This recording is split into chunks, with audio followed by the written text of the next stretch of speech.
Olá, no Escola Viva desta semana vamos falar sobre plágio na educação. Vamos entender por que esta prática é cada vez mais comum nas escolas e universidades. Como é possível identificar um trabalho plagiado e quais são as penalidades previstas em lei para este crime? Eu sou Anete Carvalho e o Escola Viva já está no ar. Se ele começa já desde pequeno, com 5, 6, 7 anos de idade, a ter essa visão de que precisa indicar a autoria de onde ele retira, isso facilita quando a gente pega o aluno já no ensino superior. Infelizmente, o plágio é um problema cada vez mais recorrente na educação básica e nas universidades. Desde a simples cópia de um conteúdo até a compra e venda de trabalhos, o plágio acontece em diferentes níveis de gravidade. Neste primeiro bloco, vamos conversar sobre o assunto com a professora Deise Juliana Francisco, doutora em informática na educação.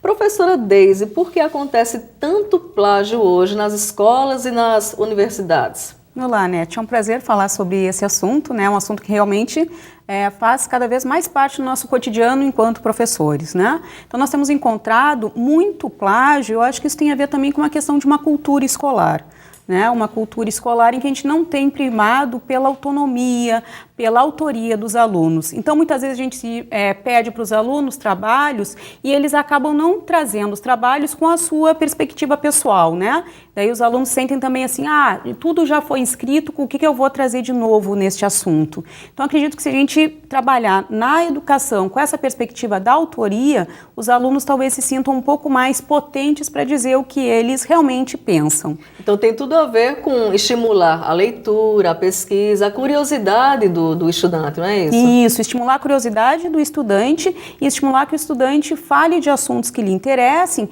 entendendo que a gente vem numa caminhada histórica, né? Nós temos muitas pessoas, muitos autores que realmente já produziram sobre os temas, né? Então, se a gente for fazer uma pesquisa sobre plágio, por exemplo, a gente vai ver que muitas pessoas já produziram sobre plágio. Agora, o que eu pessoalmente tenho a falar sobre plágio? Qual é a minha contribuição? Então, acredito que se os alunos se colocarem nessa perspectiva de autoria, vai ser muito interessante. Isso não é um problema só da escola, que não cultiva a autoria, é também um problema dos alunos, né? Os alunos às vezes sentem assim, tem um tema para fazer para a escola, mas eu não tenho muito tempo, eu vou brincar, eu vou sair, eu vou me divertir, e acabam não dando valor para esse momento que é tão importante, que é o momento da formação. Eu acho que os professores, todos os docentes, deviam incentivar mais o alunado a pesquisa e a extensão. O aluno, no caso, ele fica mais focado na parte prática do curso, independente do curso que for. E ele esquece dessa parte da pesquisa. Quando chega nos últimos períodos de faculdade, ele não sabe o que fazer. As próprias universidades, elas colocam toda a responsabilidade para o professor de metodologia. Sendo que o professor de metodologia tem 6 meses para criar essa cultura no aluno, é muito pouco tempo. Eu posso entender, Deise, que hoje os educadores, tanto nas escolas quanto no ensino superior, estão mais preocupados com essa história de plágio, porque na verdade ele sempre aconteceu. Só que a gente vê hoje uma preocupação, né? Um debate maior sobre isso. Isso, então toda a educação ela está muito preocupada com isso, né? Nós temos um advento que é um advento importante, que é o da internet. Então, com a internet, a gente teve essa divulgação maior do conhecimento e um acesso mais facilitado ao conhecimento. Então, que as pessoas pegam, tem um trabalho pronto, eu vou pegar, vou copiar e colar, né? Ctrl+C, Ctrl+V, eu vou copiar e colar e vou disponibilizar esse material para o meu professor. Ao mesmo tempo que a internet possibilita isso, possibilita também que o professor fique atento e que vá fazer uma busca no Google para ver se aquele material ele realmente é de autoria do aluno ou se é de autoria de outra pessoa e essa autoria não foi demarcada, né? Quando eu pego um trabalho do aluno antes de uma banca e verifico que existe um plágio, eu, no caso, alerto o aluno para fazer as determinadas modificações.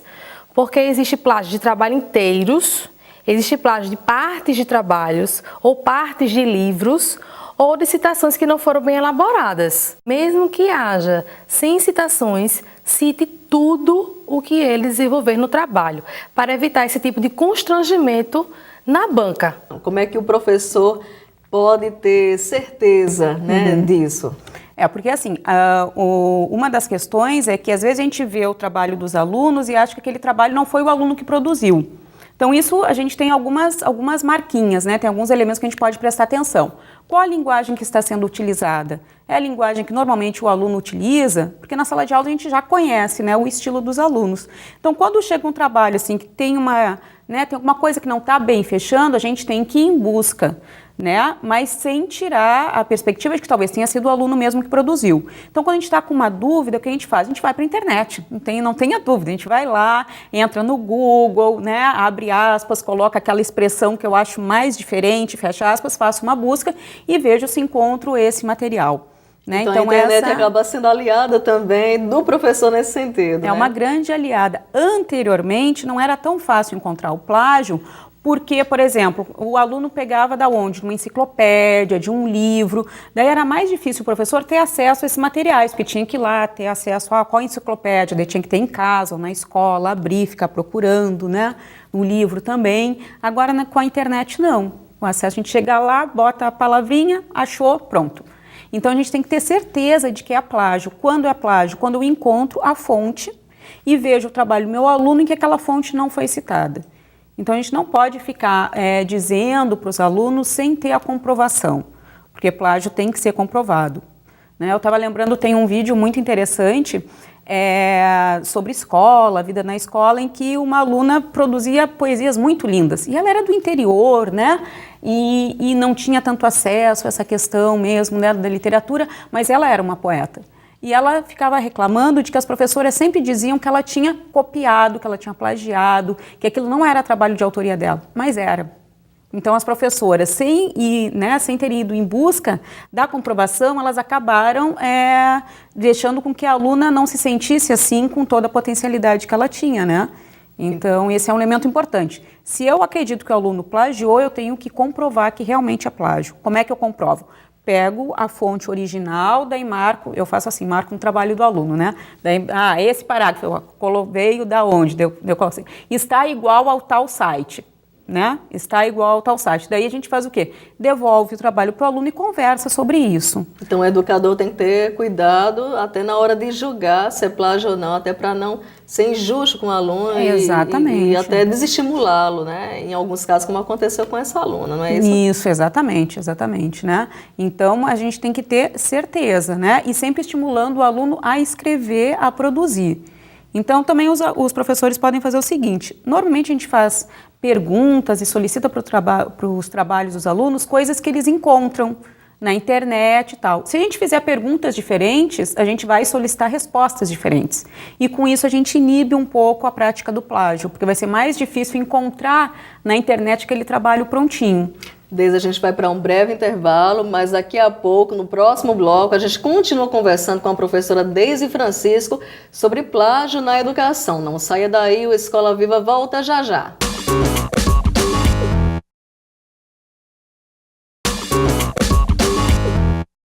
Estamos de volta com a professora Deise Francisco, doutora em informática na educação, falando sobre a prática do plágio nas escolas e universidades. Professora Deise, no bloco anterior a gente falou, né, das causas do plágio, como é que o educador deve agir nesse sentido. Agora, uma vez comprovado o plágio, como é que os educadores devem agir nestes casos? Então, eu acredito que a prática do plágio, ela também faz parte da nossa prática pedagógica, né? Então, nós não devemos tratar o plágio apenas como uma questão de crime, que é. Né? Sem dúvida que é. Mas a gente tem que tratar isso dentro da perspectiva pedagógica de formação do aluno. Então, a primeira questão mesmo é confrontar o aluno com o que aconteceu, né? Então, como eu estava falando antes, né? Pega o trabalho, demarca de onde, né? Qual a fonte em que aquelas informações também estão colocadas e abrir um diálogo com o aluno. Olha, o trabalho que eu encontrei, que tu me entregaste, é este. Eu vi que tem outras referências, me fala sobre isso. O que está acontecendo, né? Então, acho que esse diálogo franco com o aluno é fundamental. É fundamental no sentido de que o aluno vai perceber que o professor realmente leu o trabalho, né, que não foi um trabalho simplesmente o professor recebeu, né, não, o professor está preocupado com a formação, o professor leu e ao ler identificou que houve uma prática ilícita ali, né? Então chamar o aluno novamente para o contrato pedagógico, eu acho que é uma coisa importante. Por outro lado, também é demarcar que isso não pode, que o aluno já sabia que não pode. E daí, a partir daí, depois a conversa com o aluno, né, conversa com os pais, encaminhar para a questão mesmo da escola, da direção.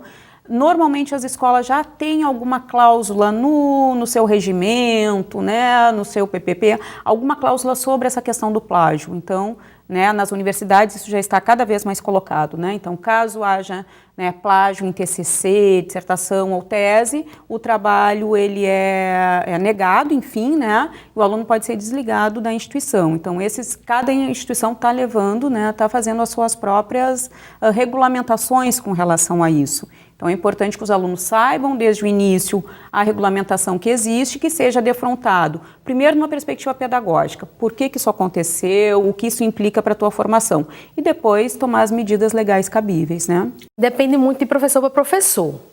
Se eu alerto o aluno antecipadamente que aquele trabalho foi comprado ou foi plagiado, e ele não modificar, dependendo da universidade, existe até um processo que acontece contra esse aluno.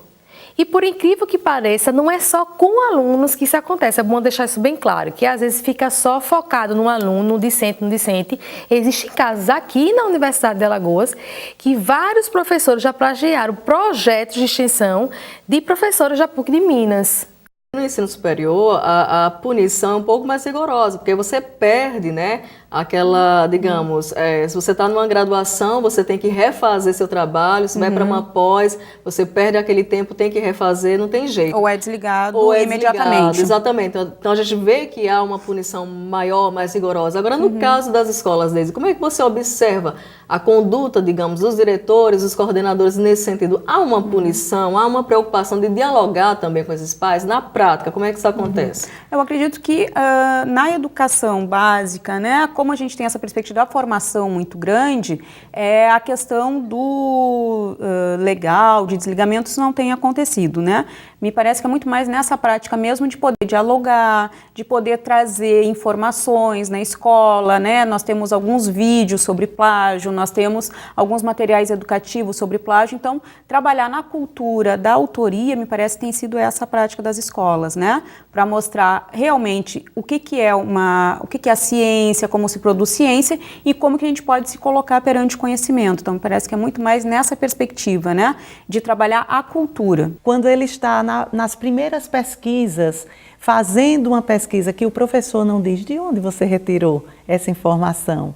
Vamos supor que o aluno esteja perto de uma festa de São João e retire as informações sobre folguedos, mas não é cobrado dele o lugar de onde ele retirou, o locus, de onde ele retira aquela informação. Se ele começa já desde pequeno, com 5, 6, 7 anos de idade, a ter essa visão de que precisa indicar a autoria de onde ele retira, isso facilita quando a gente pega o aluno já no ensino superior. Muitos professores alegam que a internet é a grande vilã, né, do aprendizado, justamente por conta dessa conduta que a gente vê muito, o Ctrl+C, o Ctrl+V, né? Não existe muita seleção no que eles levam para o trabalho escolar, né? Agora, como é que você vê essa questão? A internet é mesmo vilã? Mas olha, o que a gente estava conversando, né? Da mesma forma que o aluno tem acesso ao trabalho na internet, ele faz Ctrl+C, Ctrl+V. O professor, para detectar plágio, o que ele faz? Ele vai na internet também e vai procurar. Tem programinhas para isso, mas a gente pode buscar só nos buscadores. Então, a internet é uma grande aliada do professor também, né? O professor também faz Ctrl+C e Ctrl+V. Não é só o aluno que faz, né? Na prática, isso está disseminado na cultura. Então, a gente vai ter que ver uma coisa. A internet, ela pode ser utilizada como uma grande aliada nossa. Então, por exemplo, fazer busca e selecionar informação. Isso é o trabalho que a escola pode fazer. Mostrar que nós temos, assim, grandes bibliotecas e que a gente pode acessar essa biblioteca de uma forma fácil. Mas esse é o primeiro passo para a aprendizagem. A gente vai ter que selecionar o material e a gente vai ter que produzir a partir do material. Então, a internet, na verdade, pode ser utilizada de forma pedagógica muito tranquilamente, inclusive para mostrar para os alunos que os professores sabem, que os professores não são bobos, não, né? Que os professores também sabem, que os professores veem o que acontece, que os professores também sabem usar a internet. Então, que a gente está num equilíbrio com relação ao acesso à informação. E a escola vai ter que demonstrar que buscar ter acesso à informação não significa todo o processo de aprendizagem. A gente tem que selecionar, produzir, ter autoria. Aí é que a escola pode tem a internet como uma grande aliada na produção do conhecimento, na produção escolar também. A questão não é usar, é saber como usar essa ferramenta, que é muito importante também, sem dúvida nenhuma, né, Deise? Isso, sem dúvida. E os professores, eles cada vez mais utilizam, eu tenho visto isso, né? Os professores, quando tem alguma duvidazinha assim, vão lá na internet, procuram, olha aqui, copiou, o que a gente faz agora, né? Então, me parece que essa cultura já está mais colocada dentro das escolas também.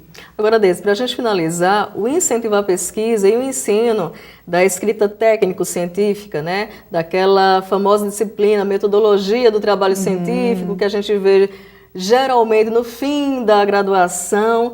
Isso deve começar já, pelo menos as noções do ensino fundamental, até para que quando esse aluno chegar no nível superior na faculdade, enfim, ele não tenha tanta dificuldade na hora de montar seu trabalho. Como é? Isso.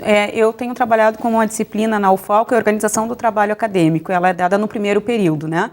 E exatamente é dada no primeiro período para inserir o aluno nessa lógica, né, da questão da produção acadêmica. E muitos alunos dizem, mas eu nunca vi isso, na escola o professor queria que eu copiasse, né? Então, o que era certo era exatamente o que o professor queria. Então, trabalhar com isso na educação básica é fundamental, né? Porque a gente pede, a gente solicita que os alunos escrevam, que façam poesias, também a gente pode solicitar que busquem alguma coisa, que utilizem os laboratórios das escolas, né, de informática, que utilizem as revistas, os livros da biblioteca e que faça realmente uma busca e faça uma produção em cima disso. Então, trabalhar com resumo, trabalhar com esquema, trabalhar com resenha, não é uma questão que vai ser solicitada só na universidade, né? Também na educação, né, no ensino, na básica, né, no ensino médio, também são habilidades importantes que podem ser desenvolvidas e trabalhadas, né, e isso facilita, sem dúvida, depois a produção de um TCC, de uma dissertação, de uma tese. Para combater essa prática, que a gente vê que é cada vez mais comum, o professor é fundamental nesse processo, de orientar, de estimular, e os pais também em casa, não é isso, Deise? Isso, então, tanto o professor, mas não só o professor, mas a escola como um todo, né? Porque a escola é um local de ensino-aprendizagem e os pais fazem parte da comunidade escolar. Então, trabalhar em casa, trabalhar na escola, né? Ter momentos de discussão, aquelas feiras de ciências, aquelas explorações, elas também são momentos importantes de aprendizagem, em que a gente pode combater o plágio. Então, a gente pode fazer trabalhos educativos na escola, fazer trabalhos educativos que a escola saia do seu entorno e vá mesmo para a comunidade, enfim, para falar do quanto que o plágio é uma prática prejudicial para a aprendizagem de cada um, né? Perfeito, Deise, muito obrigada por sua presença em nosso programa, pela entrevista, né? E por tantos esclarecimentos sobre essa prática que tem preocupado, né, muitos educadores aqui no nosso país. No próximo bloco, vamos falar sobre as penalidades previstas em lei para quem vende e compra plágio. Não saia daí, o Escola Viva volta num instante.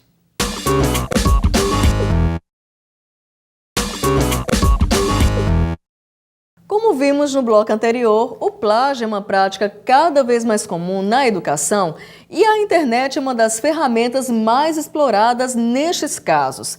Neste bloco, vamos falar sobre as penalidades previstas em lei para quem plagia. E quem conversa comigo agora é Sérgio Coutinho, professor de Metodologia Científica e autor do livro Metodologias para Pesquisas Jurídicas e Sociais. Professor Sérgio, quais são, as penalidades previstas em lei para quem plagia trabalhos escolares, acadêmicos e para quem vende plágio também? Nós temos, na verdade, 3 leis relevantes sobre isso. Em sequência, temos que lidar com a Constituição Federal, resguardando o direito à imagem, o direito sobre a obra, logo nos direitos fundamentais da Constituição. Temos a Lei 9.601, que é a principal lei sobre direito autoral no Brasil, que define todos os problemas relativos ao assunto, e o Código Penal, que com vários artigos do Código Penal constrói a falsidade ideológica relativa à violação à obra. E as leis, na prática, funcionam mesmo? São mesmo aplicadas? Porque a gente percebe, professor, que o plágio também vem se tornando um negócio lucrativo para quem vende trabalhos acadêmicos, pela internet, geralmente. Nestes casos, a gente percebe que há muita impunidade também. Isso acaba alimentando a prática, não é isso? Sim. Mas a respeito do plágio, precisamos fazer aí uma divisão. De um lado, nós temos aqueles que se apropriam do texto de alguém ou de uma ideia de alguém para benefício próprio, seja uma nota, seja uma aprovação, seja mesmo lucro, quando vende um livro com plágios. Por outro lado, já é uma situação totalmente distinta de quem vende trabalhos. Vender um trabalho não há, a princípio, punição nenhuma. Porque quem está vendendo o trabalho, está vendendo algo que escreveu. Quem pega esse trabalho, quem compra esse trabalho, está usando o texto de outra pessoa como se fosse seu. Esse comete o crime. Para ter uma ideia, tem gente que cobra até R$1.000 a R$2.000, dependendo do tema, para a elaboração de uma monografia ou artigo científico, R$1.000. Os alunos compram. E qual é a dificuldade que acontece? Quando esse aluno ele vai à banca fazer a defesa do tema, que no caso escolhido por ele não sabe defender. Ele só fala aquilo que está no trabalho e quando a banca começa com a sabatina, ele fica totalmente perdido. E eu, como professora, que sou professora de banca, a gente já nota logo. E infelizmente, nesses casos todos que acontecem, a gente tem que realmente reprovar esse aluno.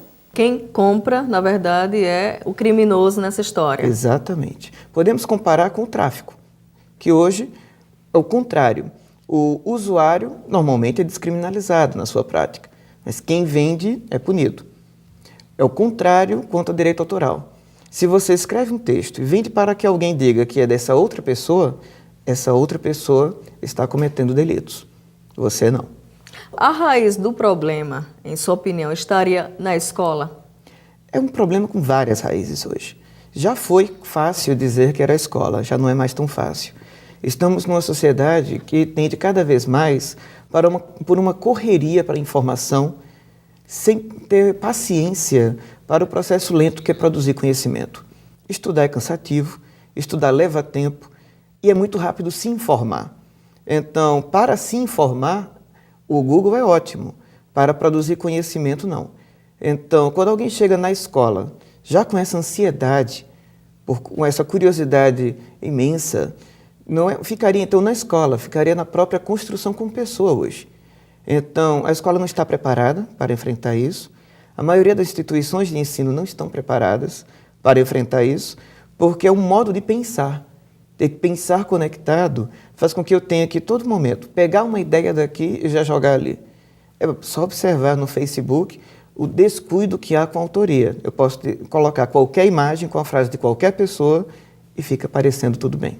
E até o próprio professor pode incentivar nesse aluno o gosto pela pesquisa, né? Porque muitas vezes alguns professores pedem apenas, digamos assim, uma pesquisa fala sobre alguma coisa, né? Mas não estimulam a reflexão sobre aquele tema. E isso acaba também, de certa maneira, estimulando o aluno ao Ctrl-C, Ctrl-V, não é isso? Exatamente. Exatamente. O problema é que esse trabalho do professor, seja na escola, seja na instituição de ensino superior, exige um acompanhamento. Seja como orientador com reuniões periódicas, como professor em uma disciplina qualquer, continuamente acompanhando os trabalhos, e as salas de aula estão cheias. Acompanhá-los fica difícil, a oportunidade para fazer o que não devem fica imensa. Para evitar o plágio, é simples. Basta que você informe de onde você está retirando a informação e quando essa informação for literal, que você utilize as aspas. E a ABNT é quem regulamenta e tem todos os documentos que dizem como você fazer uma citação direta, uma citação indireta, de que modo você regula a própria formatação do seu trabalho. E, além disso, a gente tem muitos livros de metodologia científica, alguns deles, e em grande quantidade, disponíveis pelos professores de metodologia na rede virtual. O senhor publicou recentemente, né, na última Bienal aqui de Alagoas, um livro cujo título é Metodologias para Pesquisas Jurídicas e Sociais. O que é que o seu livro apresenta, professor, em relação ao plágio? O meu livro tem dois aspectos que eu não conheço outro livro de metodologia que traga. De um lado, um capítulo sobre a relação entre orientador e orientando, para poder mostrar como esse acompanhamento evita problemas, e outro, as punições a respeito do plágio, para que o estudante também se reprima um pouco. E para quem tiver interesse em adquirir o livro, onde pode encontrar essa obra que traz essas explanações sobre o plágio? Na cidade, ele está à venda na livraria Nova Livraria, no Farol, e na Ponta Verde, na Viva Livraria. Professor Sérgio Coutinho, muito obrigada também por sua presença em nosso programa. Eu que agradeço. E o Escola Viva desta semana fica por aqui. Nas redes sociais do IZP você confere as novidades sobre o nosso programa. Muito obrigada por sua companhia e até a semana que vem.